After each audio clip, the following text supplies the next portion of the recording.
রাস্তা দিয়ে হাঁটতেছি আর ভাবতেছি জীবনে কি চুলটাই না ছিলাম। এই শীতেও বিয়ে তো দূরের কথা, একটা প্রেমও করতে পারলাম না। হঠাৎ কোথা থেকে একটা বল এসে আমার ওই জায়গায় লাগলো। আরে বোঝেন নাই, মানে বলটা এসে লেগেছে আমার বাপ হওয়ার মেশিনে। ভাবা যায় কি ব্যথা। উফ, আমার ওইটা গলে গেল রে। এখন আবার কি হবে রে? আমার তো কেউ বিয়া করবে না। আল্লাহ গো, মা গো, তোমার পোলাটা মনে হয় আর বিয়া করা হইল না। এই কোন শালি রে, এই কাজ করলি? সাহস থাকলে সামনে আয়, তারপর তোর মজা দেখাবো। তারপর পাশ থেকেই মায়াপু বলল, এই কুত্তা হারামি, তুই কি বললি? তুই আমারে শালি বললি? তোর তো আজকে খবর আছে। আমাকে আর পায়কে, আমি তো কেসে দিছি একদর। কারণ মায়াপু যেই পরিমাণ রাগীর রাগী, তার উপর আমি আবার মায়াপুকে শালি বইলা বকা দিছি। ভাবা যায়। এখন পরিচয় পর্ব শুরু করা যাক। আমি প্রিন্স আহমেদ, বাবা মায়ের আদরের দুই মাত্র সন্তান। মানে হলো আমার একটি বড় বোন আছে। আমার বোনের নাম মিম, আমাকে অনেক ভালোবাসে। বাকিটুকু গল্পে থাকলেই বুঝতে পারবেন। তো এখন ওই গড্ডি মেয়েটার পরিচয় দেওয়া যাক। মানে হলো মায়া আপু। দেখতে অনেক সুন্দর, আমার ক্রাশ। কিন্তু তাকে দেখলেই ভয় করে, কারণ তো একটা আছেই। ওই মেয়েটা হলো ভার্সিটির সবার ক্রাশ। আসলে মায়াপু আর আমি সেম ভার্সিটিতেই পড়ি। আমি থার্ড ইয়ার আর মায়াপু ফাইনাল ইয়ার। আর তাকে দেখে ভয় পাওয়ার একটাই কারণ, মায়াপু অনেক রাগী। আমার দেখলেই খালি শুধু শুধু থাপড়ায়। আমার থাপড়াইতে নাকি তার ভালো লাগে। বলেন তো, এটা কোনো কথা? তো বাকিটুকু গল্পের সাথে থাকলেই জানতে পারবেন। এখন গল্পে আসা যাক। আমি এক দৌড়ে বাসায় চলে আসলাম। আমাকে দৌড়াতে দেখে আমার বোন বলল, কিরে ভাই, তুই এভাবে দৌড়েছিস কেন? তোকে কি কুত্তা ধাওয়া করছে নাকি? আর বলিস না আপু, তোর বান্ধবী মায়া আপু আমাকে ধাওয়া করেছে। লুচ্চা হারামি কুত্তা আমার এমন একটা জায়গায় বল লাগিয়েছে, ব্যথায় আমার জীবন যা যায় অবস্থা। উফ, কি ব্যথা। কেন রে, বল কোথায় লেগেছে আর কোথায় ব্যথা পেয়েছিস? আপুরে, এমন জায়গায় বল লাগাইছে, না পারমো কাউরে বলতে, না পারমো কাউরে দেখাইতে। তা তুই কি কিছু বললি না? আপু তুই জানিসই তো শালি কতটা ডেঞ্জারাস আর গুন্ডি মেয়ে। শালিরে কিছু বললেই আমরা তো আশা রাখবে না। সবই বুঝলাম, কিন্তু তুই দৌড়েচ্ছিলি কেন? আসলে আপু, কিছুক্ষণ আগের ঘটনা। কি হয়েছিল তখন, আমি এই রাস্তা দিয়ে হাঁটেছিলাম আর মনের দুঃখে উপরে কথাগুলো ভাবতেছিলাম। আর মায়াপুরা রাস্তার মাঝখানে ক্রিকেট খেলতেছিল। ওদিকে মায়াপুর এক বান্ধবী বলল, দোস্ত দেখ, তোর মালটা যাইতেছে। এই শালি, ওইটারে মাল বললি কেন? ওইটা তো দুলাভাই হয়। তো সম্মান দিয়ে কথা বলোকে। আরে দোস্ত, চেতস কেন? এমনি মজা করে বললাম। এখন বল, কি করা যায় দুলা ভাইয়ের সাথে? আরে ওয়েট অ্যান্ড সি, তোরা বল কর, বাকিটা আমি সামলে নেব। এরপর দাম করে বলটা লাগলো আমার ওই জায়গায়। তারপর কি হলো সেটা তো আপনারা জানেনই। তুই মায়াকে শালি বলতে গেছিস কেন? আরে আমি কি দেখেছি নাকি যে ওইখানে মায়াপু খেলতেছিল? আচ্ছা ঠিক আছে, তুই খাওয়া দাওয়া করে ব্যথার ট্যাবলেটটা খা, দেখবি একটু পরে ব্যথা কমে যাবে। আচ্ছা আপু, ঠিক আছে। এরপর খাওয়া দাওয়া করে মেডিসিন খেয়ে ঘুমিয়ে পড়লাম। আর ওইদিকে মায়াপু যা বলছে, উপস, ভুল হয়ে গেল রে। আমি তো বলটা ওই জায়গায় মারতে চাইনি রে, ভুল করে ওই জায়গায় লেগেছে। এখন কি হবে? বলটা তো অনেক জোরেই লেগেছে। আরে কিছু হবে না। আর যদি কিছু হয়ে যায় তখন কি হবে বল? তাহলে আর তোর আম্মুর ডাক শোনা লাগবে না। না না, এ হতে পারে না। আরে বাদ দে তো, এখন চল বাসায় যাওয়া যাক। আচ্ছা চল। এরপর বিকেলে চায়ের দোকানে দেখে হাঁটতে লাগলাম। রাস্তায় আমার একমাত্র বন্ধু রানের সাথে দেখা হয়ে গেল। কী রে হালা, কেমন আছিস রে? আর কি খবর তোর? এখন তো তোর কোনো খোঁজ খবরই পাওয়া যায় না। আর বলিস না, লাইফে শুধু প্যারা আর প্যারা। আর খবর বেশি ভালো না বন্ধু। আজকে 23টা বছর ধরে সিঙ্গেল আছি। কত চকলেট ডে গেল, প্রপোজ ডে গেল, এখন অবধি একটা মেয়ে পড়াতে পারলাম না। জানিস বন্ধু আজকে আমার সাথে কি হয়েছে? হালা, না বললে জানবো কিভাবে? আব্বে হালা, বলতে তো দিবি কি হয়েছে, তার আগেই লাফাস কেন? আচ্ছা বল। শোন, আমি আজকে সারাদিন বাসায় ছিলাম। হঠাৎ আব্বু এসে জিজ্ঞাসা করলো, কিরে আজকে তোর এক্সট্রা ক্লাস নাই? আরে আব্বু, আজকে 14 ফেব্রুয়ারি। আজকে তো সব স্কুল বন্ধ, আর যাদের এক্সট্রা ক্লাস আছে তারা সবাই পার্কে চেপায় চাপায় এক্সট্রা ক্লাস করবে। আর তোমার পোলাটা তো 23টা বছর ধরে সিঙ্গেল, না পারলে একটা বিয়ে করাইতে, না পারলে একটা প্রেম করাই দিতে। আবে হালা, তুই কি বললি? আমি তোর বাবা, আমি তোরে প্রেম করাই দিমু। তোরে পয়দা দিয়ে সবচেয়ে বড় ভুল করছি, হালার ঘরের হালা। আর আব্বু ভুল বললা তো, আমি যদি হালার করে হই তুমি কি হলে সেটা কি একবার চিন্তা করে দেখছো? হ্যাঁ বেশি কথা বললে তোরে লাথি দিয়ে ঘর থেকে বের করে দিমু। আরে আমি যখন তোর সমান ছিলাম তখন আমি 4-5টা জিএফ একসাথে চালাইতাম, আর তুই আমার ছেলে হয়ে জীবনে কি চুল ফালাইছস। তুই যে আমার পোলা এটা তো ভাবতেও আমার লজ্জা লাগে। হঠাৎ পেছন থেকে আম্মু বলে উঠলো, এই কি বললে তুমি? আরে না না, কিছু বলি নাই তো। আজকে তোমার একদিন কি আমার যতদিন লাগে? তারপর কি হলো রে বন্ধু? তারপর আর কি, শুরু হলো তৃতীয় বিশ্বযুদ্ধ। আহা গো, সোনা গো আমার, আহো তোমার একটু আদর করে দিই বন্ধু, আহো বকে আহো। ইয়া। হালার করে হালা তোরে খেতে নিয়ে খালি করে দেবো, পাবলিকের সামনে মুখ দেখাতে পারবি না। মজা লস আমার সাথে? হ্যাঁ আব্বে হালা চেতস কেন? আমি তো তোর সাথে মজা করতেছি রে ভাই। দেখ ভাই, এমনিতেই মেজাজটা ভালো না। আচ্ছা ঠিক আছে বন্ধু, চল মামার দোকানে গিয়ে সিগারেট এনে আসি। আমারও আজকে মন মেজাজ ভালো নাই রে বন্ধু। কেন রে, তোর আবার কি হয়েছে রে? আর বলিস না মামা, অনেক বড় একটা ঝামেলায় পড়েছিলাম রে। আজকে আল্লাহ জানে কালকে কলেজে গেলে আমার কি হাল হয়, আমি নিজেও জানি না রে বন্ধু। হালার করে হালা বনিতা না করে বল না, না হলে এমন জায়গা লাথি দিব না। হালা বাকিটুকু আর বললাম না। হালা এত রাগ করিস কেন? বলতেছি তো, একটু ওয়েট কর। এরপর আমার সাথে যা যা হয়েছিল সব খুলে বললাম। মামা কি শোনাইলি তুই? হ্যাঁ আচ্ছা মামা, তোর মেশিনটা কি এখনো ঠিকঠাক আছে নাকি ডিসেবল হয়ে গেছে রে? হালার করে হালা, তুইও মজা নেওয়া শুরু করে দিলি। যা, তোর সাথে আমার আর কোনো কথা নেই, যা ভাগ। আরে বন্ধু রাগ করিস কেন? আমি তো মজা করলাম। আচ্ছা বন্ধু একটা কথা বলি, রাগ করিস না, ওকে? বল। বন্ধু কথাটা হলো মানে তোর মেশিনটা কি ঠিকঠাক আছে নাকি ডিসেবল হয়ে গেছে? হ্যাঁ এই কথা বলি আমি ওই জায়গা থেকে দৌড়ে চলে আসলাম, আর আমার পেছন পেছন প্রিন্সও দৌড়ে আসছে। হালার করে হালা, তোরে যদি আমি আজকে ধরতে পারি তাহলে তোর নানির খালি ঘর করে ছেড়ে দিব। হালা তুই আমাকে ধরতে পারলে তো আমার নানির খালি করে করবি। হালার করে হালা, দাঁড়া বলতেছি, না হলে তোর খবর আছে। কে কার খবর করবি শুনি? হঠাৎ পেছন থেকে আচমকা মায়াপুর কণ্ঠ শুনে ভয়ে থোয়া খেয়ে গেলাম। তারপর ভয়ে ভয়ে আমি বললাম, মায়াপু আপনি? আমি কেন? কোনো সমস্যা? ইয়ে না মানে। কিরে এমন করে তোতলাচ্ছিস কেন? আর কার পেছনে এমন কুত্তার মতো দৌড়াচ্ছিস? ও আপু গো, আমারে ছেড়ে দেন। আমি সকালে ইচ্ছে করে আপনাকে বকা দেইনি, প্লিজ। আমি না আপনাকে তখন না দেখেই বকা দিয়ে ফেলেছি। আসলে তখন ব্যথার কারণে তখন চোখে সর্ষে ফুল দেখতেছিলাম, তো তাই আপনাকে না দেখেই বকা দিয়ে ফেলেছি। প্লিজ আমাকে ক্ষমা করে দিন। আর কোনোদিনও আপনাকে বকা দিব তো দূরের কথা, আপনার সামনেও যাব না। এই শয়তান ছেলে, আমি তোকে ধরলাম কখন? আর সকালের দোষ তোমার ছিল, দোষ আমার ছিল। আমি আসলে মজা করতে গিয়ে এমনটা করে ফেলেছি। তা এখন তোমার কি খবর? সব ঠিকঠাক আছে তো? আপু আপনিও মজা করা শুরু করে দিলেন। এই চামড়া, আমি তোর কোন কালের আপু লাগে রে? হ্যাঁ, আর একবার আপু বললে না তোর অবস্থা খারাপ করে দেবো, বুঝতে পেরেছিস? আরে আপু আপনি রাগ করছেন কেন? আর আপনি তো আমার থেকে 2 বছরের বড়, তো আপনাকে আপু ডাকবো না কি বলবো বলেন তো? আবার আরেকবার যদি আপু বলিস না, তোর এমন অবস্থা করবো না, একেবারে আপু টাকা স্বাদ মিটিয়ে দেবো। আচ্ছা আপু আপনি রাগ করেন না, আগে বলবেন তো আমি আপনাকে কি বলে ডাকবো? তোকে তো আজকে আমি কি করবো আমি নিজেও জানি না। মায়া আপু আমার গালটা চেপে ধরে রেখেছে।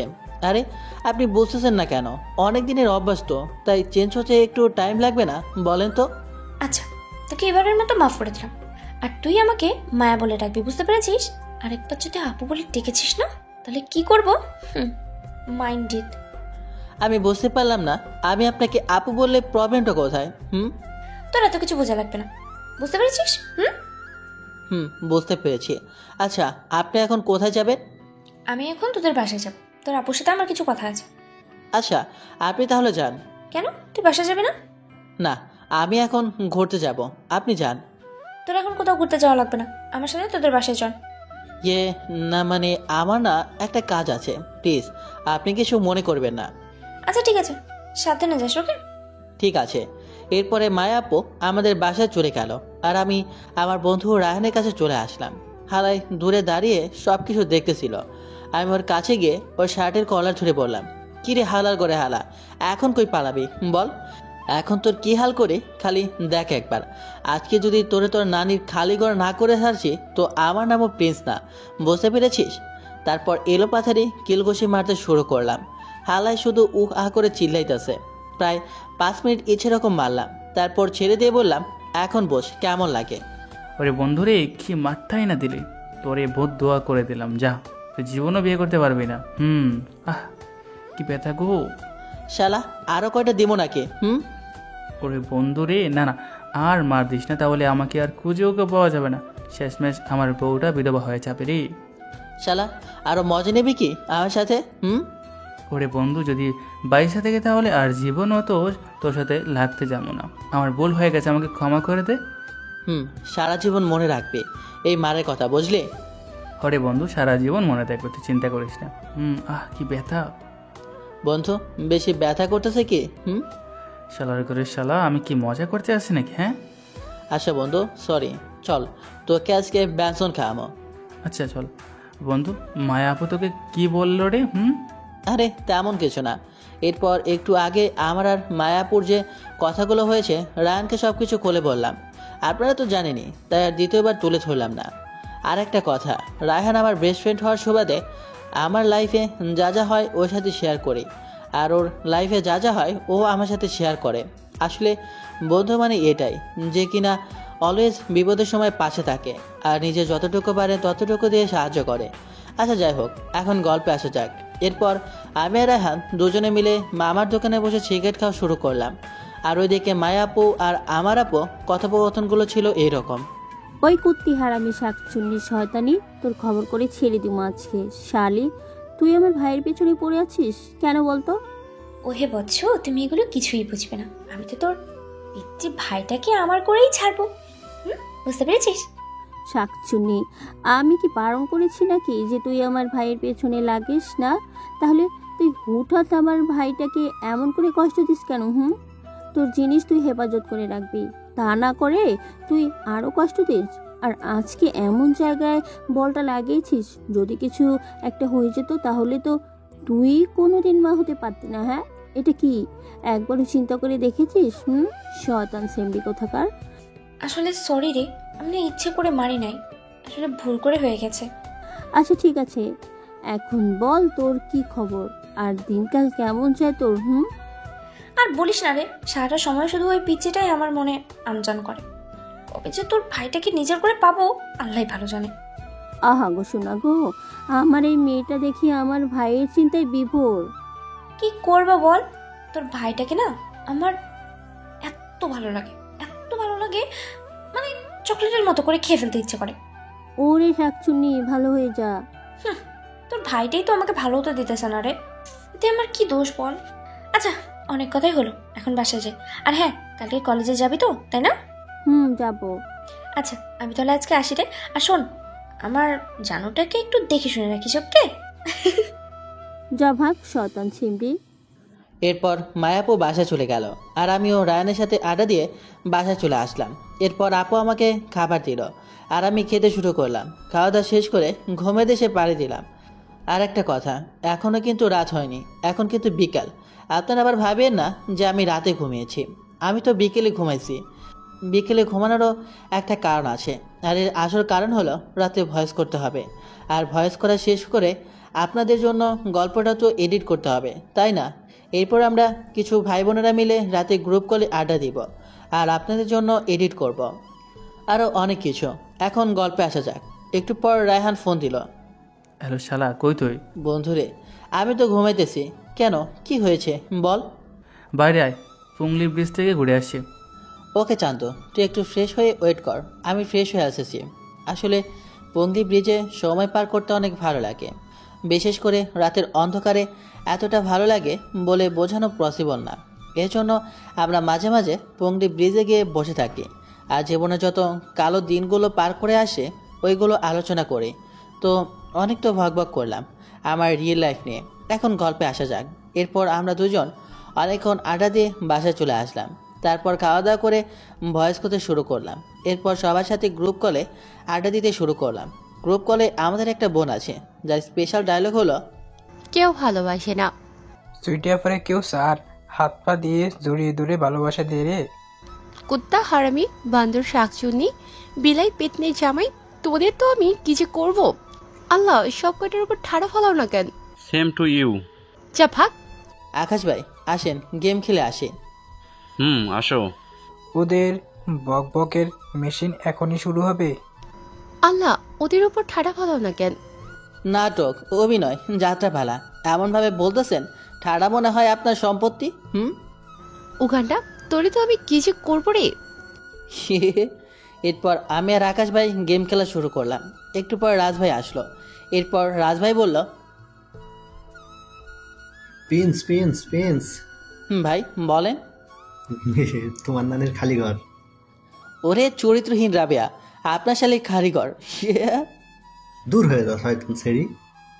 আপনারে খেতে নিয়ে কারিগর করে দেব। লা লা লা লা।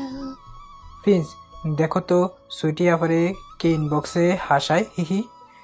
কুত্তা, তুই খালি একবার আয়, তারপর তোর চুল আর একটাও থাকবো না, মনে রাখিস। ঈশান ভাই আপনি আসেন, প্যারা নাই, আমি থাকতে আপনার কোনো ভরসা নাই। এটাই তো ঝামেলা, চোখ নিয়ে খেলা খেলা, তাই না?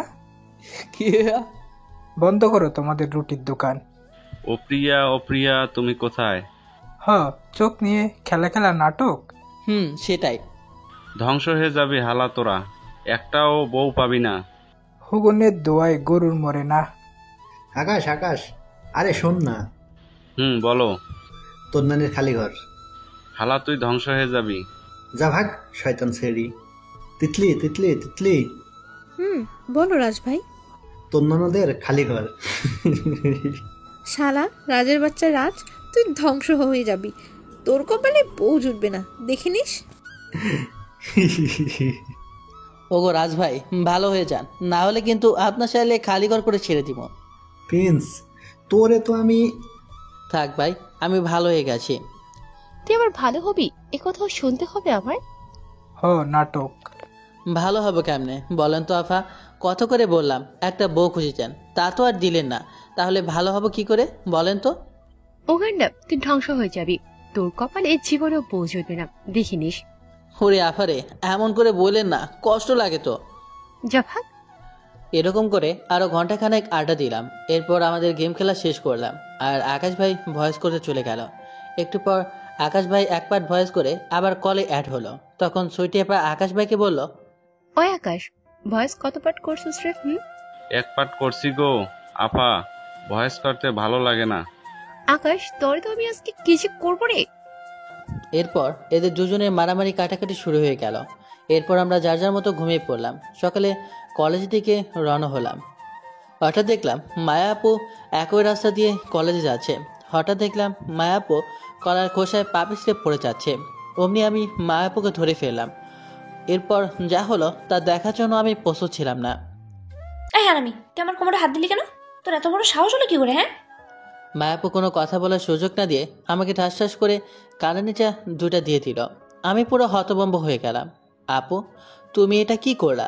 তুমি এই রাস্তার মাঝখানে আমাকে অপমান করলা। আপু দোষ কিন্তু আমার ছিল না, তুমি পড়ে যেতে নিয়েছিলে। আমি তোমাকে বাঁচাতে গিয়ে তোমার কোমরে হাত চলে গেছে। আপু তুমি এই রাস্তার মাঝখানে আমাকে অপমানটা না করলেও পারতা। আজকের পর থেকে কোনোদিনও আর তোমার সামনে যাব না, মনে রেখো। এটা বলেই আমি ওখান থেকে চলে আসি। আজ খুব কষ্ট হচ্ছে, তাকে এতটা ভালোবাসি তবুও তাকে বোঝাতে পারিনি। কিন্তু আজকে যা করলো এর জন্য সে আমার মন থেকে উঠে গেছে। আপনারই বলেন, এ জায়গায় আমার কি কোনো দোষ ছিল? থাক, কিছু কথা না জানাই ভালো। আমি এটা কি করলাম? আমি রাগের বসে ওকে থাপ্পড় মারলাম। আমি ওকে ভালোবাসি, তাহলে আমি এটা কি করে পারলাম? ওকে এতগুলো মানুষের সামনে অপমান করলাম। না, এটা আমার ভুল হয়ে গেছে, এটা করা একদমই ঠিক হয়নি। আমি আজকে ওর কাছে মাফ চাইবো, কিন্তু যদি মাফ না করে, না তাহলে ওর পা ধরে মাফ চাইবো। তারপর সোজা ভার্সিটিতে চলে এলাম। মন মেজাজ ভালো লাগতেছে না, এতগুলো মানুষের সামনে আমাকে অপমান করবে আমি ভাবতেও পারিনি। তখন রায়হান আমাকে বলল, কি হয়েছে? তোর মন খারাপ করে আসলি কেন? আরে বল, বলিস না, তারপর রায়হানকে সব কিছু খুলে বললাম। সবই বুঝলাম, কিন্তু মায়াপুর তোকে মারাটা একদমই ঠিক হয়নি। আচ্ছা বাদ দে সব, এখন চল ক্লাসে চাই। এরপর ক্লাসে গেলাম। ক্লাস শেষ করে বাসায় চলে আসলাম। বাসায় আসতে আপুর সাথে দেখা। তখন আপু বলল, কি রে, তোর মন খারাপ কেন রে ভাই? মায়া কি তোকে কিছু বলেছে? না রে আপু, এমনি মনটা ভালো লাগছে না। আচ্ছা তুই থাক, আমি ফ্রেশ হয়ে আসি। এরপর আমি ফ্রেশ হতে চলে গেলাম। ফ্রেশ হয়ে তারপর নিচে এলাম খেতে। আপু, আমার খুব ক্ষুধা লেগেছে, খেতে দে তো। আচ্ছা ভাই, তুই বস, আমি খেতে দিচ্ছি। এরপর আপু খাবার দিলে আমি খেয়ে দিয়ে একটু বিশ্রাম নিলাম। এর কিছুক্ষণ পর রায়হান ফোন দিল। দোস্ত, বল। আজকে ক্রিকেট খেলতে যাবে? যাবো তো। তুই আমার বাসার নিচে আয়, আমি বের হচ্ছি। আচ্ছা ঠিক আছে, তুই রেডি থাক, আমিও বাসার নিচে এসে ফোন দিচ্ছি। ওকে। এরপর ফোন কেটে দিয়ে রেডি হতে লাগলাম। কিছুক্ষণ পর রায়হান এসে ফোন দিল। হ্যাঁ দোস্ত, তুই একটু ওয়েট কর, আমি আসছি। ওকে, তাড়াতাড়ি আস। এরপর আমি নিচে এসে রায়হানের সাথে খেলতে চলে গেলাম। খেলা শেষ করে বাসায় আসার সময় হঠাৎ মায়াপুর সাথে দেখা হলো। মায়াপু আমাকে দেখে আমার কাছে আসতে চাইলো, কিন্তু আমি এড়িয়ে চলে আসতে চাইলাম। কিন্তু কথায় আছে না, কুকুরের লেজ কখনো সোজা হয় না, ঠিক মায়াপুও তেমন। আমি এড়িয়ে চলে আসি দেখেও আমার পিছু নিতে লাগলো। তখন আমি রায়হানকে বললাম, রায়হান তুই একটু সামনে আয় তো, আমি একটু দেখি মায়াপু কি বলে। রায়হান সামনের দিকে যেতে লাগলো। মায়াপু আমার সামনে এসে বলল, প্লিজ প্রিন্স, আমাকে মাফ করে দাও। আসলে তোকে সিচুয়েশনটা এমন ছিল যে আমি ভেবেছি তুমি আমাকে ইচ্ছে করে জড়িয়ে ধরেছো, আর রাস্তার মাঝখানে ওই রকম একটা ব্যাপারে মাথায় রাগ চেপে বসেছিল, তাই কোনো কিছু চিন্তা না করেই তোমাকে থাপ্পড় মেরেছিলাম। আসলে আমি বুঝতে পারিনি তুমি আমাকে হেল্প করার জন্যই আমাকে জড়িয়ে ধরেছিলে। প্লিজ প্লিজ, তুমি আমাকে মাফ করে দাও প্লিজ। দেখেন মায়াপু, রাস্তার মধ্যে সিনক্রিয়েট করবেন না, এটা পাবলিক প্লেস, আমার একটা মান সম্মান আছে। তখন তো আপনি সবার সামনেই আমাকে চড় মেরে বসলেন। আর আমাকে কি আপনার এমন ছেলে মনে হয় যে আমি অযথা আপনাকে ওইভাবে জড়িয়ে ধরবো? থাক, আর কিছু বলার নেই, আপনি আপনার মতো থাকেন। আপনার দিকে যেটা ভালো মনে হয়েছে আপনি সেটাই করেছেন। তখন মায়াপু বলল, তুমি আমাকে মাফ করে দাও। আমি আমি আসলে ব্যাপারটা না বুঝতে পারিনি যে এরকম হয়ে যাবে। প্লিজ তুমি আমাকে মাফ করে দাও। আচ্ছা ঠিক আছে, আমি আপনাকে মাফ করে দিলাম, এখন যান সামনে থেকে।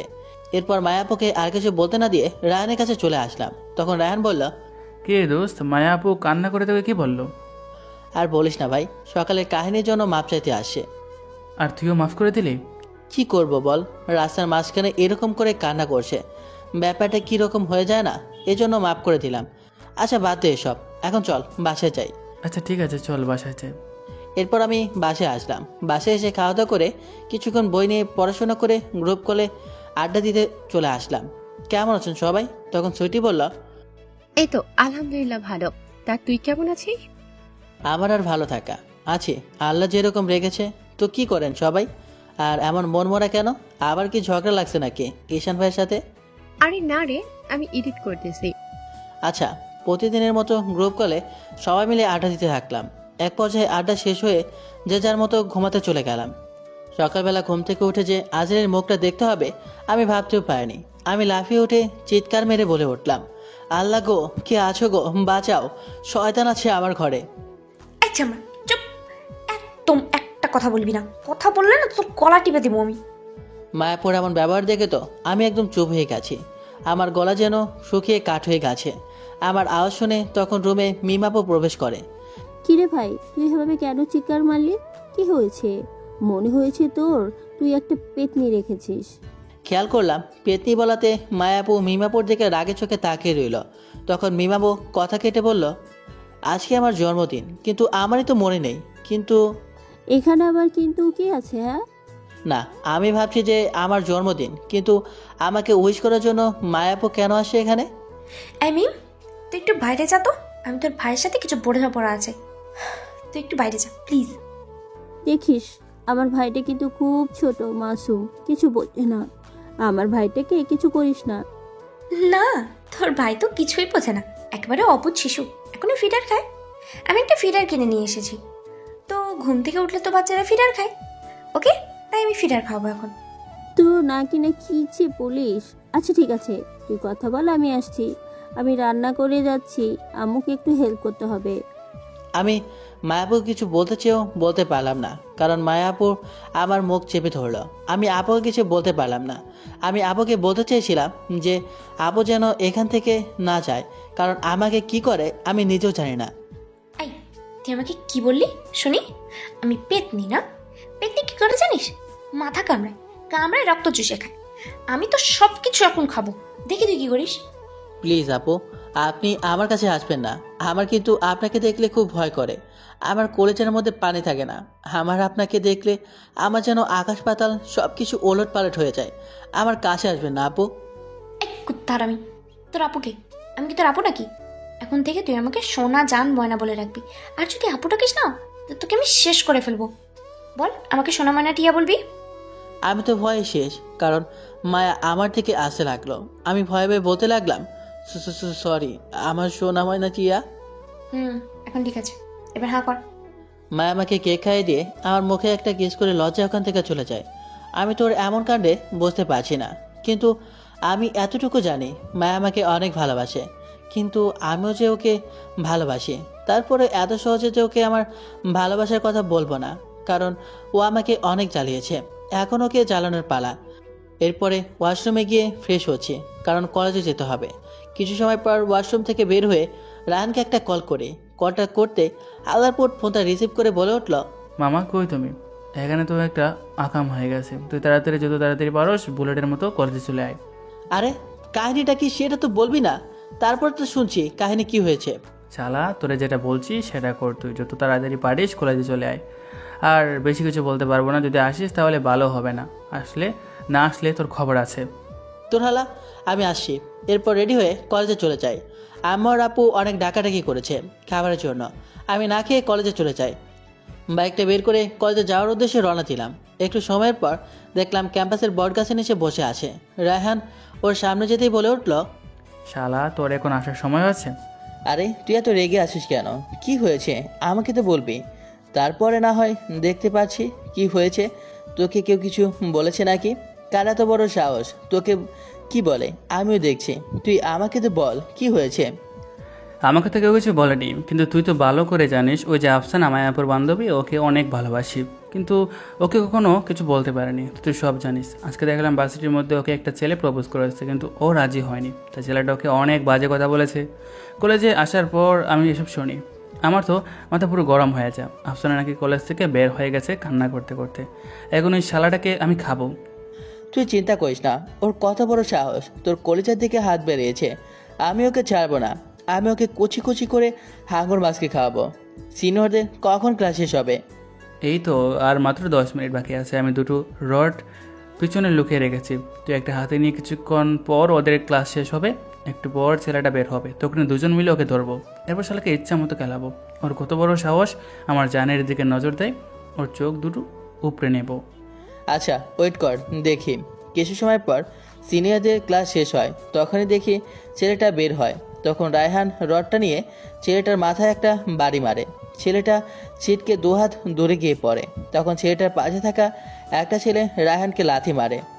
রায়হান গিয়ে গাছের সাথে ধাক্কা খেয়ে পড়ে যায়, হাতে একটু চোট লাগে। তখন আমি দৌড়ে গিয়ে ওই ছেলেটা সহ সবাইকে বেধড়ক পিটাতে থাকি। একটা সময় ছেলে পা ধরে প্রচুর কাকুতি মিনতি করে ছেড়ে দেওয়ার জন্য। পরে রায়হান ছেলেটাকে ছেড়ে দিতে বলে। খেয়াল করলাম ভার্সিটির সবাই আমাদের দিকে তাকিয়ে আছে। রায়হান চল, নয়তো প্রিন্সিপাল চলে আসতে পারে। এটা বলে আমি রায়হান ওখান থেকে যেতে থাকি। রায়হানের হাতে রক্ত বেরিয়েছিল, তাই রায়হানকে হসপিটালে ড্রেসিং করতে নিয়ে যায়। আমি হসপিটাল থেকে বের হতে দেখি মায়াপুর বান্ধবী হসপিটালে প্রবেশ করছে। আমাকে দেখে বলে ওঠে, ভাইয়া, রায়হান কোথায়? ও কেমন আছে?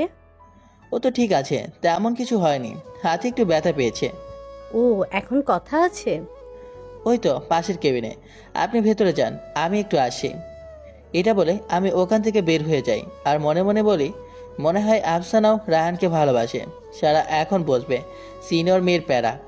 হসপিটালে কেবিনে বসে আছি, কল্পনা করতে পারেনি আফসানা এখানে চলে আসবে।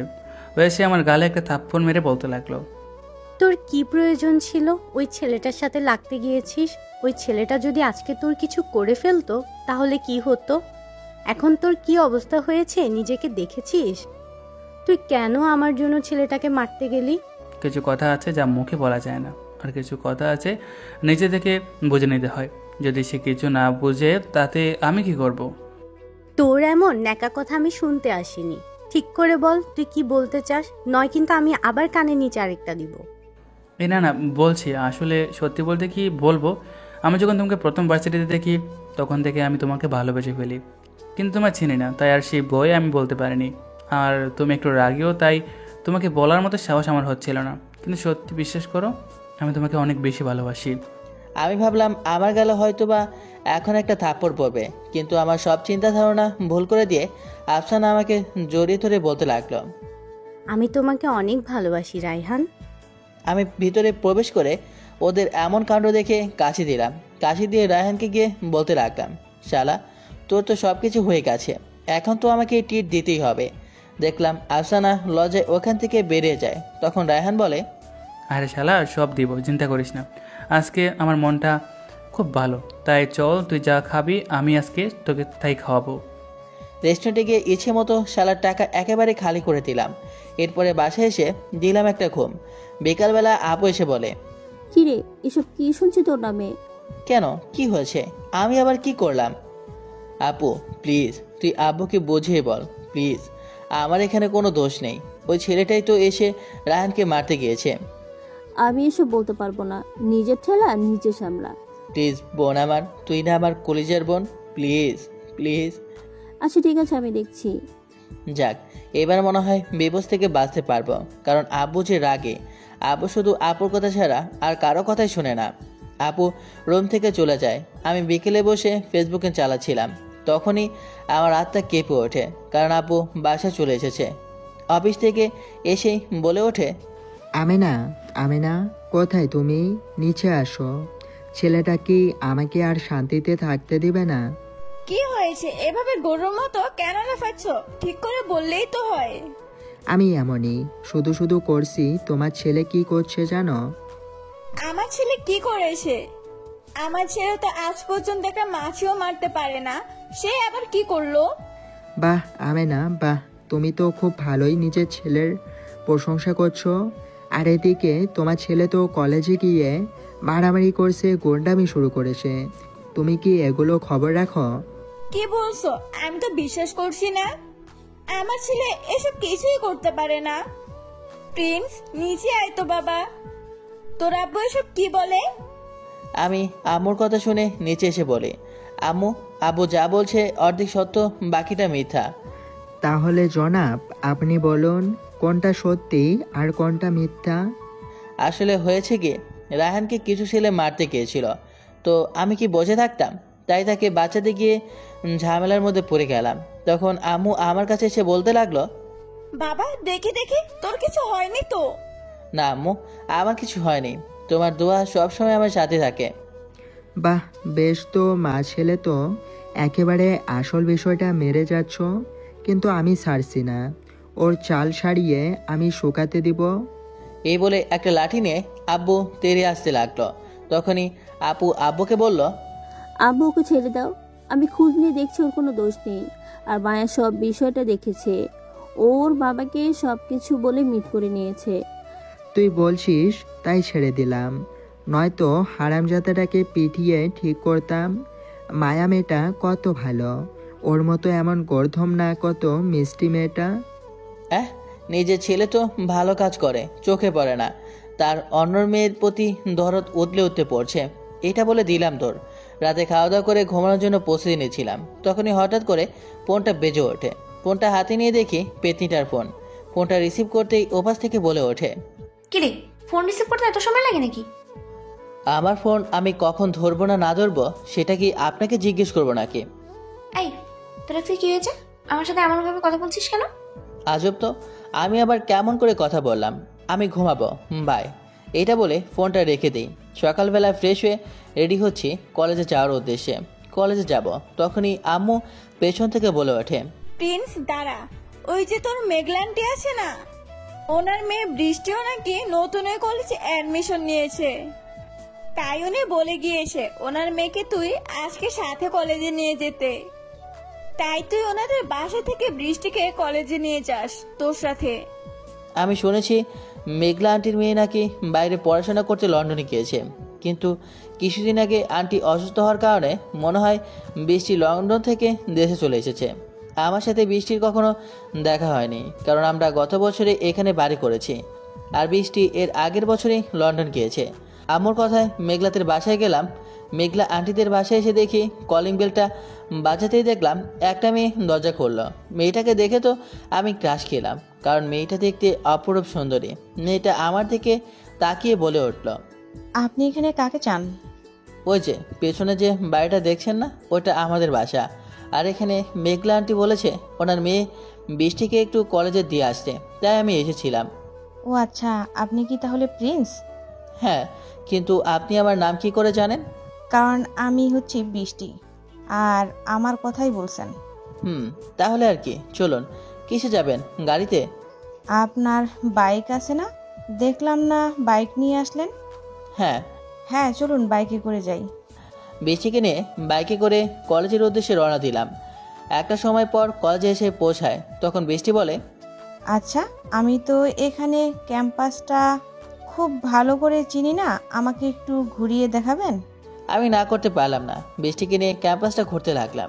ঠিক তখনই কোথা থেকে একটা পোকা বেশি সামনে আসতেই ও ভয়ে আমাকে জড়িয়ে ধরে। আমি ওকে ধরে বোঝানোর চেষ্টা করলাম যে পোকাটা নেই, চলে গিয়েছে। ঠিক তখনই কেউ পেছন থেকে বৃষ্টির হাত টেনে ধরে। তোর কত বড় সাহস আমার জিনিসকে তুই জড়িয়ে ধরিস? আজ পর্যন্ত কারোর সাহস হয়নি ওর দিকে তাকানোর। আমি তো মায়ের এমন কাণ্ড দেখে হতবাক হয়ে দাঁড়িয়ে রইলাম, কারণ আমি কল্পনাও করতে পারিনি মায়া এমন একটা কাজ করবে। মায়া আবার বৃষ্টির গালে হাত উঠাতে চাইলে আমি ওর গালে ঠাস করে একটা দিলাম। কি মনে করেন আপনি নিজেকে, যে সব কিছু আপনার সাহস কী করে হয় বৃষ্টির গায়ে হাত তোলার? প্রিন্স, তুমি আমাকে মারলে? হ্যাঁ, মেরেছি। আপনার কিসের এত অধিকার যে আপনি ওকে মারতে আসলেন? আমি তোমাকে... আমি আর মায়াকে কিছু বলতে না দিয়ে বলতে লাগলাম, দেখুন, আমি আপনাকে কখনো ভালোবাসিনি। আমি এই মেয়েটাকে ভালোবাসি, তাই আমাকে আর বিরক্ত করবেন না। আমার ওই সময় প্রচণ্ড পরিমাণ রাগ ছিল, তাই কি বলতে কি বলে ফেলেছি কিছুই বুঝতে পারিনি। তাই বৃষ্টিকে নিয়ে ওখান থেকে চলে আসে। খেয়াল করে মায়া কান্না করতে করতে কলেজ থেকে বের হয়ে যাচ্ছে। তখন বৃষ্টি এমন দৃশ্য দেখে বলে ওঠে, আসলে বিষয়টা কি আমি কিছু বুঝতে পারছি না, মেয়েটা হুট করে আমাকে মারতে আসলো কেন? তখন আমি বৃষ্টিকে সব কিছু খুলে বলে আমার আর মায়ের বিষয়টা সব কিছু শুনে তখন বৃষ্টি হেসে বলে উঠল, তাহলে তো মনে হচ্ছে ও তোমাকে অনেক ভালোবাসে, তাই তো এমন রিয়েক্ট করেছে। তাহলে তুমি এখন কি করবে? জানি না কি করব।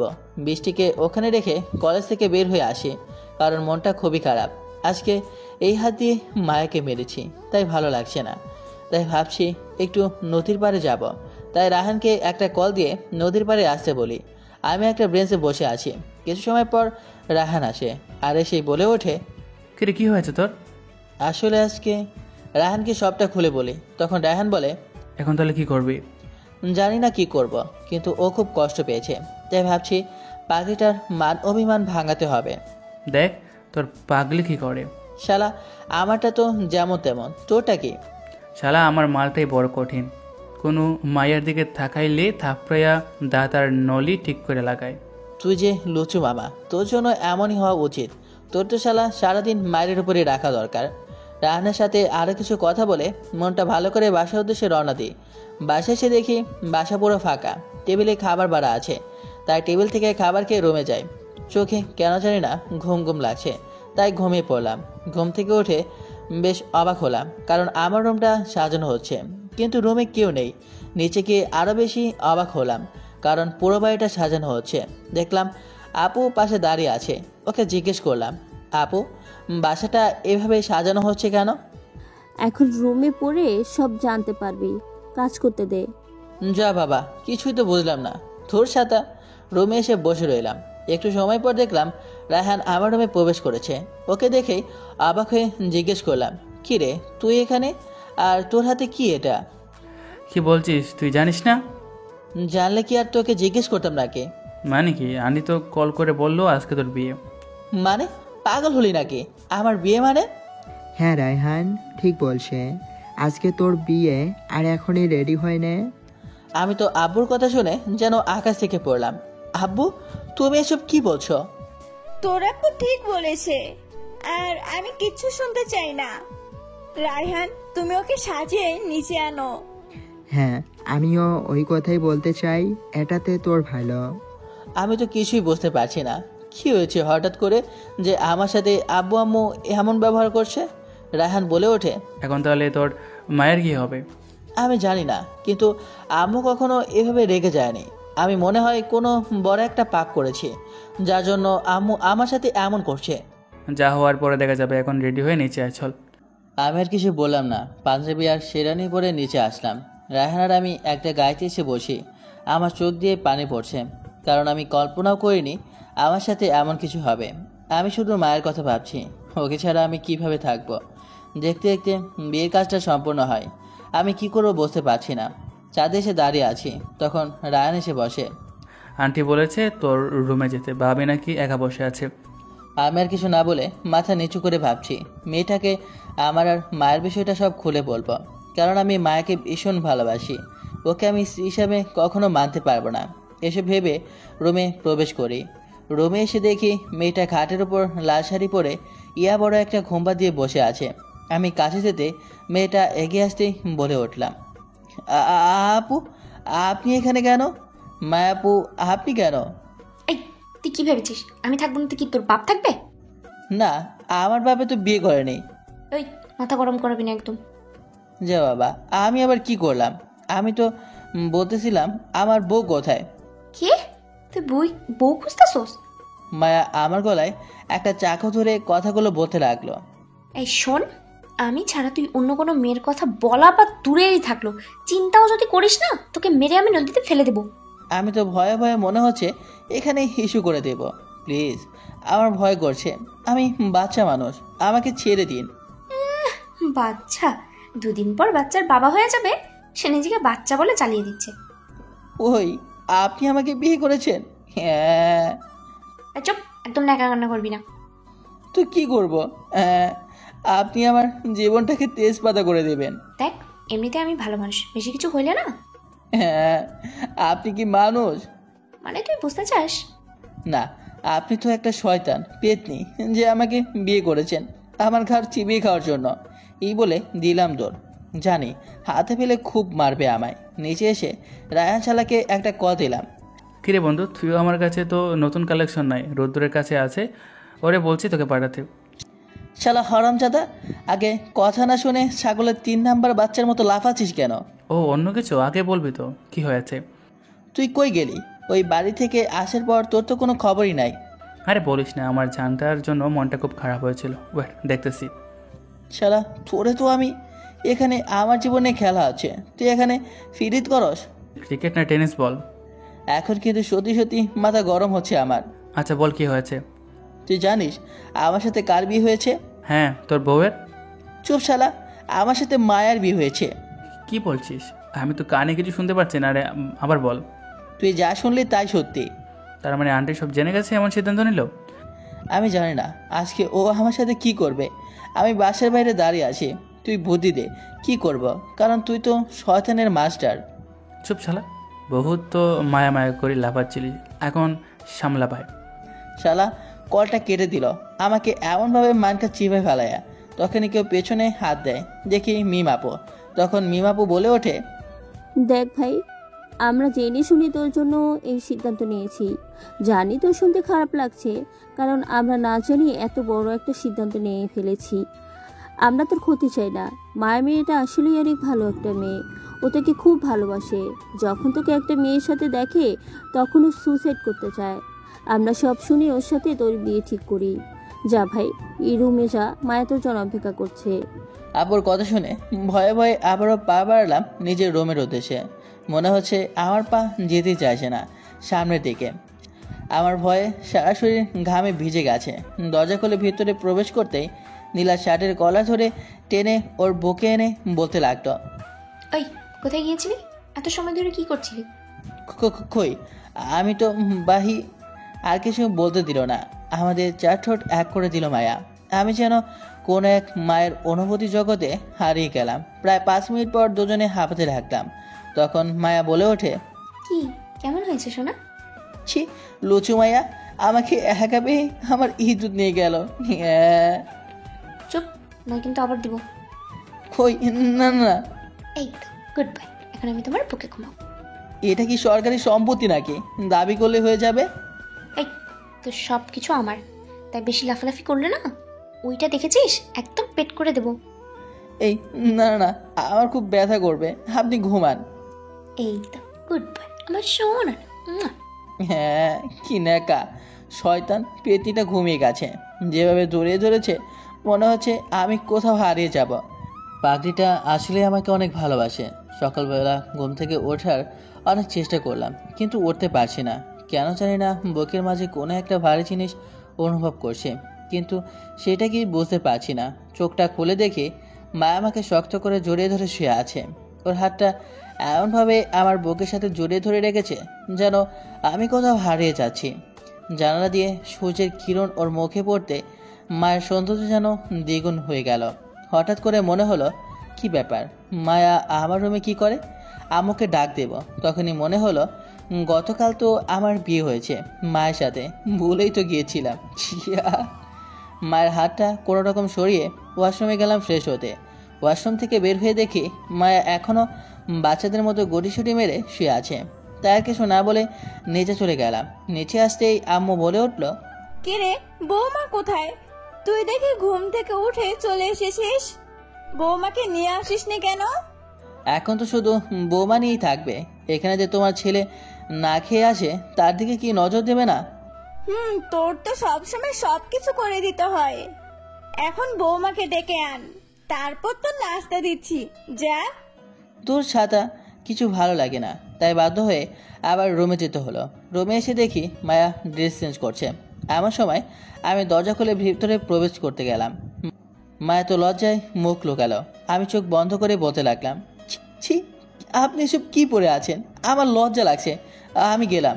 তখনই মায়া আমাকে ধরে টান দিয়ে ওর সামনে নিয়ে যায় আর বলে, ওই আমি তোমার বউ, অন্য কোনো মেয়ে না, এখানে লজ্জা কেন পাবে তুমি? দেখুন, আপনাকে দেখে আমার যেন কেমন কেমন করতে ইচ্ছে করছে। তুই আমাকে আপনি কেন বললি? আমি না তোর বউ, ওকে কেউ আপনি বলে?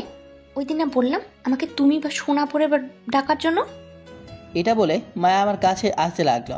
আমি পেছাতে পেছাতে বলতে লাগলাম, হই কাছে আসবেন না, আমার কেমন জানি লাগছে। কেমন লাগছে শুনি? মায়া এটা বলে আমার সামনে আসতে লাগলো। আমি আরও পেছাতে লাগলাম। এক সময় আমি দেয়ালের সাথে আটকে যাই। তখনই হঠাৎ করে দরজাতে মিমাপু ঢুকে বলে উঠল, এই আমি কিন্তু তোদের কিছুই দেখিনি, চোখ বন্ধ করে কথাগুলো বললাম। মায়া লজ্জায় আমার কাছ থেকে সরে গিয়ে মিমাপুর উদ্দেশ্যে বলে উঠল, দেখছিস তোর পিচি ভাইয়ের সাথে রোম্যান্স করছি, তারপরেও তুই মাঝখানে ঢুকে গেলি, পিতনি কোথাকার। ওসব বাদ দে, আবু তোদেরকে নিচে যেতে বলছে, নাস্তা করার জন্য ডাকছে, তাই তাড়াতাড়ি নিচে আয়। তখন মায়া ওয়াশরুমে চলে যায়। আমি নিচে চলে আসি। কিছুক্ষণ পর মায়া নিচে নাস্তার টেবিলে বসে। তখন আম্মু দেখতে পায় মায়া খাচ্ছে না। আম্মু বলে ওঠে, কি হয়েছে আম্মু, তুমি খাচ্ছ না কেন? আসলে আম্মু, আমি তো কখনো নিজের হাতে খাইনি, তাই একা একা খেতে পারছি না। ছোটবেলা থেকে আম্মু খাইয়ে দিয়েছে, তাই নিজে থেকে খেতে পারি না। আরে বোকা মেয়ে, আমি আছি না, আমি তো তোমার আম্মুই। তাহলে আমাকে তুমি কেন বলছো না? আসো, আমি তোমাকে খাইয়ে দিচ্ছি। এটা কি হলো আম্মু, তুমি ওই মেয়েটাকে কেন খাইয়ে দিচ্ছ? তাহলে আমাকে খাইয়ে দেবে কে? ওই ফাজিল ছেলে মেয়ে হতে যাবে কেন? ও হচ্ছে আমার মেয়ে, তাই ওর সাথে ঠিকভাবে কথা বলবি। আর আজকে তুই নিজের হাতে খেয়ে নে, সব সময় যে খাইয়ে দিতে হবে তা তো না। আম্মু, তুমি ওই মেয়েটার জন্য আমাকে এতগুলো কথা বলতে পারলে? এখন অভিনয় না করে তাড়াতাড়ি খেয়ে নে। কি আর করার, একজন তো আর মাঝখানে এসে বসে গিয়েছে, নিজের হাতে খেতে পারে না। এখন তো আমার মায়ের ভাগটাও নিয়ে গিয়েছে। তখনই দেখলাম আব্বু নাস্তার টেবিলে আসে। তখন আব্বুকে বলে উঠলাম, আব্বু আমার সামনে এক্সাম, তাই আমাকে আজকে কলেজে যেতে হবে, কিছু কাজ আছে কলেজের মধ্যে। মাত্র তোদের বিয়ে হয়েছে, এর মধ্যে তোকে কলেজে যেতে হবে? আচ্ছা যাই হোক, যেহেতু তোর এক্সাম, তাহলে মায়ার তো সামনে এক্সাম, তোদের তো দুজনেরই এক জায়গায় কলেজ, সাথে করে মায়াকেও নিয়ে যাস। আমি কিছু বললাম না, নাস্তা করে বাসা থেকে বের হলাম। কিছুক্ষণ পরে মায়া নিচে আসলো, এসে বাইকের উপর বসে গেল। আমি বাইকটা স্টার্ট দিয়ে কলেজে যাওয়ার উদ্দেশ্যে রওনা দিলাম। কলেজে যাওয়ার মাঝপথে মায়া বলে উঠল, তুমি আমাকে এখানে নামিয়ে দিয়ে কলেজে চলে যাও, আমার এখানে একজনের সাথে দেখা করার আছে, তাই তুমি সোজা কলেজে চলে যাও। আমি কিছুই বুঝতে পারলাম না হঠাৎ করে মায়ের কি হয়েছে। সারা রাস্তা ধরে একটা কথা বলো না, আর এখন মাঝে পথে বলছে কারোর সাথে দেখা করবে। আমার কেন জানি না মনের মধ্যে একটু খটকা লাগলো। তাই আমি মায়াকে নামিয়ে দিয়ে একটু সামনে চলে গেলাম। বাইক একটা ঝোপের মধ্যে রেখে একটু সামনে আসতে দেখলাম একটা ছেলের সাথে মায়া হেসে হেসে কথা বলতেছে। তাই আমি পেছন থেকে ওদের কথা শোনার জন্য গেলাম। কথাগুলো এমন ছিল, তুমি সব কিছু প্ল্যান মতো করেছো তো? ওকে বোকা বানিয়ে আমি কিন্তু পাঠিয়ে দিয়েছি। তুমি সব কিছু ঠিক মতো করেছো তো? আজকে কিন্তু আমি সব কিছু করে ফেলেছি। ওদের কথা শুনে আমার মাথায় যেন আকাশ ভেঙে পড়েছে। আমার সাথে মায়া এমন একটা প্রতারণা করবে আমি কল্পনা করতে পারিনি। হাতে থাকা ফোনটা নিয়ে ভিডিওগুলো করে নিলাম। আমি কিছু বুঝতে পারছি না, আমি কিছু মানতেও পারছি না। এটা কিভাবে সম্ভব? মায়া আমার সাথে এমন একটা চিট করবে আমি কখনো কল্পনা করতে পারিনি। আমি আর এক মুহূর্ত ওখানে দাঁড়ালাম না, ওখান থেকে চলে গেলাম কলেজে। কলেজে গিয়ে দেখলাম রায়হান বসে আছে কলেজের ক্যাম্পাসে। কিরে, কি হয়েছে তোর চোখ দিয়ে দেখছি পানি পড়ছে, বিষয়টা কি?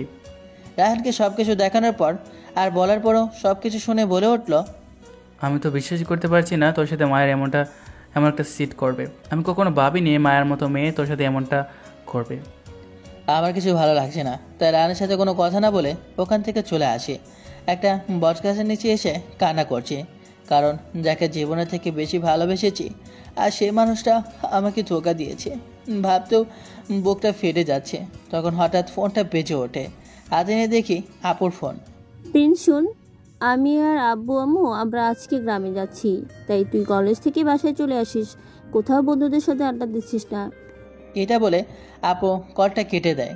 আমি কিছু বুঝতে পারছি না কেন আমার পুরো পরিবারের সাথে মায়া এমন একটা অভিনয় করলো। আমার পরিবার ওর কি ক্ষতি করেছে? ফোনটা সুইচ অফ করে সারাদিন রাস্তায় হাঁটতে থাকে। সন্ধ্যাবেলায় বাসায় ফেরার উদ্দেশ্যে রওনা দিই। কিছুক্ষণ পর বাসায় চলে আসি। বাসায় এসে কলিং বেলে চাপ দিতেই মায়া এসে দরজা খুলে দেয়। তখন মায়া বলে ওঠে, কি ব্যাপার? তোমাকে আজকে সারাদিন কত কল দিয়েছি আমি, তুমি আমার কল রিসিভ করোনি কেন? আর তোমার ফোন সুইচ অফ কেন? আমি মায়ের কোনো কথার উত্তর না দিয়ে রুমে চলে যাই। রুমে এসে হাতের ফোনটা চালু করি আর মায়ের ভিডিওটা দেখছি। আমার মাথা পুরো গরম হয়ে আছে। তখনই আবার মায়ের রুমে প্রবেশ করে বলে ওঠে, কি হয়েছে তোমার? কথা বলছো না কেন? সমস্যা কি? এটা বলে মায়া আমার হাত থেকে ফোনটা নিয়ে নেয়। তখন আমি ঠাস ঠাস করে চর বসিয়ে দেই। নিজেকে কি মনে করিস? তুই অভিনয় করবি আর আমি কিছু বুঝতে পারবো না? তুই আমাকে বিয়ে করেছিস কেন যদি চলনা করা তোর উদ্দেশ্য ছিল? তুমি আমাকে মারলে? আমার অন্যায় কি? আমি কি অপরাধ করেছি? তুই কি করিসনি বল? কি করার বাকি রেখেছিস? আমাকে ধোঁকা দিয়েছিস, আমার পরিবারকে ধোঁকা দিয়েছিস। এরপর মায়াকে ভিডিওটা দেখালাম। তখন ও বলে উঠল, বিশ্বাস করো, তুমি যা ভাবছো তা আসলে না। এটা আর একটা কথা ওরে বলতে দিলাম না, ঠাস করে আরেকটা চর বসিয়ে দিলাম। চুপ, একদম চুপ। তোর মুখে আমি একটা কথা শুনতে চাই না, আমি তোর মুখ দেখতে চাই না। এটা বলে রুম থেকে বের হয়ে নিচে আমর রুমে যাই। প্রায় কিছু সময় পর দেখলাম মায়া ব্যাগপত্র গুছিয়ে ওর বাপের বাড়ি যাওয়ার উদ্দেশ্যে রওনা দিল। আমি কিছু বললাম না, চোখের মধ্যে পানি পড়ছে। এত অভিনয় মানুষ কি করে করতে পারে? মায়া ওর নিজের বাড়ি চলে গেছে, আমার কিছু ভালো লাগছে না। তাই বাসা থেকে বের হয়ে টমটম দোকানে যাই। ওখানে গিয়ে একটা সিগারেট নিয়ে সিগারেট ধরাই। ওখানে যেন আমার কেন জানি না অশান্তি লাগতে শুরু করলো। তাই ওখান থেকে বাসায় চলে আসি। বাসায় এসে ছাদে চলে যাই। আসার সময় এক প্যাকেট সিগারেট কিনে নিয়েছি। শুনেছি সিগারেট খেলে নাকি কষ্টগুলো দূর হয়ে যায়। রুমে যাওয়ার মতো শক্তি খুঁজে পাচ্ছি না। তখনই দেখলাম হঠাৎ করে আমার হাতে থাকা ফোনটা বেজে ওঠে। ফোনটা হাতে নিয়ে দেখি কল করেছে। কলটা রিসিভ করতেই ওপাশ থেকে রায়হান বলে ওঠে, কি রে, আমি এসব কি শুনছি? তুই নাকি মাকে তাপ্পড় দিয়েছিস আর বাসা থেকে বের করে দিয়েছিস? তুই যা শুনেছিস ঠিক শুনেছিস। আমি যা করেছি ভালোর জন্যই করেছি। ও আমাকে ধোঁকা দিয়েছে, তাই ও একটা ছেলের সাথে। রায়হান কিছু বলতে না দিয়ে, তুই বড্ড বড় ভুল করে ফেলছিস। তুই মায়ের সাথে যাকে দেখেছিস ও হচ্ছে মায়ের বেস্ট ফ্রেন্ড, আর হচ্ছে গিয়ে মায়া ওর সাথে কোনো রিলেশনে নেই, গভীর সম্পর্ক করার জন্য ওখানে দাঁড়ায়নি। তুই কি বলে গেছিস আগামীকাল তোর বার্থডে, সেজন্য তোকে উইশ করবে বলে ওর সাথে প্ল্যান করছিল। আমি বিষয়টা সব কিছু মায়ের কাছ থেকে জানতে পেরেছি। কি বলছিস তুই? আমি তো মায়াকে থাপ্পড় দিয়েছি। আমি তো বড় একটা ভুল করে ফেলেছি। এখন আমি কি করব? ওর সামনে মুখ দেখাবো কি করে? দেখ, যা হওয়ার হয়ে গেছে। এখন তুই যেভাবেই হোক মায়াকে কনভিন্স করে মানিয়ে নে, বাকিটা তোর উপর। এটা সত্যি, মায়া তোকে অনেক ভালোবাসে। বুঝতে পেরেছি কতটা ভুল করে ফেলেছি। যাই হোক, মায়ের কাছে গিয়ে আমাকে ক্ষমা চাইতে হবে। তাই রাতে মায়ের বাসার উদ্দেশ্যে রওনা দিই। মায়েদের বাসায় আসতে প্রায় অনেক রাত হয়ে গিয়েছে। দেখলাম বাসায় মেড গেট বন্ধ আছে। এখন ভেতরে কিভাবে প্রবেশ করব সেটা নিয়ে চিন্তা করছি। সামনের গেট দিয়ে যাব ভাবছিলাম, কিন্তু কতগুলো কুকুর পাহারা দিয়েছিল। আমার তো আবার কুকুর দেখলে ভয় লাগে। তাই পিছনে গেট দিয়ে দেয়াল বেয়ে ওপাশে গেলাম। মায়ের রুমটা দোতলায়, তাই দোতলায় উঠতে হবে। কিন্তু কীভাবে উঠি? সামনে তো জানালা লাগানো আছে মনে হয়। দেখলাম একটা মই আছে যা ছাদ পর্যন্ত গিয়েছে। ওটা বেয়ে ছাদে উঠতে হবে। যা বাবা তাই কাজ। প্রিন্স, তুই মনে হয় না এসব কাজ আর করেছিস। মই ধরে উঠবো তখনই হারামির ফোন। কিরে, তুই নাকি চুরি করতে যাচ্ছিস? রুদ্র, শালা ফোন রাখ। শুভ কাজে শুধু ফাজলামি। কোনো রকমে অনেক কষ্ট করে ছাদে উঠলাম। ছাদে উঠতে দেখলাম মা ওখানে বসে আছে। আমাকে দেখে চিৎকার মারতে চাইলো। আমি ওর মুখটা চেপে ধরলাম। এই চিৎকার দিও না। আমি তুমি এখানে কি করে? আরে বলো না, অনেক কষ্ট করে উঠেছি। কেন? আপনি এখানে আসছেন কেন? নিজের বউকে দেখতে। কিসের হোক? আমি তো আপনাকে ধোকা দিয়েছি। আই চুপ, একদম চুপ। একটা কথা বলবা না। কেন বলবো না? আমি কে আপনার? মাকে আর কোনো কথা বলতে না দিয়ে ওর দুই ঠোঁট নিজের দখলে নিলাম। প্রায় 5 মিনিট পর ছেড়ে হাঁটু গেড়ে বলতে লাগলাম, তুমি অপরূপ সুন্দরী, তুলনাহীন ভালো তোমার মন। আমি রূপের প্রেমে পড়তে পারতাম, তোমার রূপ প্রেমে পড়ার মতোই। তবে আমি প্রেমে পড়েছি তোমার মনের। তোমার মনের শুদ্ধতা আমাকে আষ্টে পিষ্টে বেঁধে চলেছে কেবল। তোমার প্রেমে স্তব্ধ অনলেই পড়তে চাই সারাটি জীবন। সুযোগ দিও মনের ঘরে বাসিন্দা হতে, মন সুন্দরী। ভালোবাসা বলতে আমি জানি এক ধরনের আকর্ষণ, যাকে সে নিজের সুখে দুঃখে কাছে রাখতে চায়। আমি যখন এমন কাউকে ভাবি, শুধু তোমার ছবি ভেসে ওঠে হৃদয়ে। গভীর রাতে রোজ ঘুম ভেঙে যায়। মন জুড়ে এসে বসো তুমি অপরূপ সুন্দরী দেবী হয়ে। এক একটা দিন যায় আমি তোমার দিকে পতিত হই একটু একটু করে। তোমার মাঝে হারিয়ে ফেলেছি নিজেকে শূন্য করে দিয়ে কিনেছি তোমার স্বপ্ন। তোমাকে যেদিন প্রথম দেখেছিলাম সেদিনই জেনেছিলাম তুমি আমার। সময়ের বোবা টানেলের লম্বা পথ পেরিয়ে আজ এসে দাঁড়িয়েছি তোমার সামনে। আজ আমার সমস্তটা জুড়েই তোমার বসবাস। ভালোবেসে গ্রহণ করেই অতমকে তোমার জন্যই দেওয়ানা রয়ে যাবে এই দিল আজীবন। চাঁদকেও হার মানায় তোমার সৌন্দর্যে। স্বর্গের কোনো হুর যেন মর্তে নেমে এসেছে। প্রথম দেখাতেই তোমার প্রেমে পড়েছি। তুমি এখন আমার কল্পনা, বাস্তব সবটা জুড়িয়ে আছো। কখনো তোমার কাছে এসে নিজের আবেগের কথা বলতে পারিনি, তাই এখন বলছি ভালোবাসি তোমায়, বড্ড বেশি ভালোবাসি। মায়া সব রাগ অভিমান ভেঙে আমাকে জড়িয়ে ধরে কান্না করতে থাকে। আমিও বড্ড ভালোবাসি আমার পিচ্চি বরটা। তাহলে চলো, আজকে খেলা হবে। যা শয়তান, ওরা দেখছে তো। হই, আপনারা কি দেখছেন? ভাগেন মেয়েরা। আল্লাহ হাফেজ। তো কেমন লাগলো গল্পটা ও আপনারা সবাই জানাবেন। আর গল্পটা আমার ফার্স্ট লেখা তো আর লিখবো কিনা জানি না, তো যতটুকু পারছি ততটুকু লিখছি। তো কেমন হয়েছে গল্পটা আপনারা একটু কমেন্ট করে জানাবেন। তো আল্লাহ হাফেজ। বা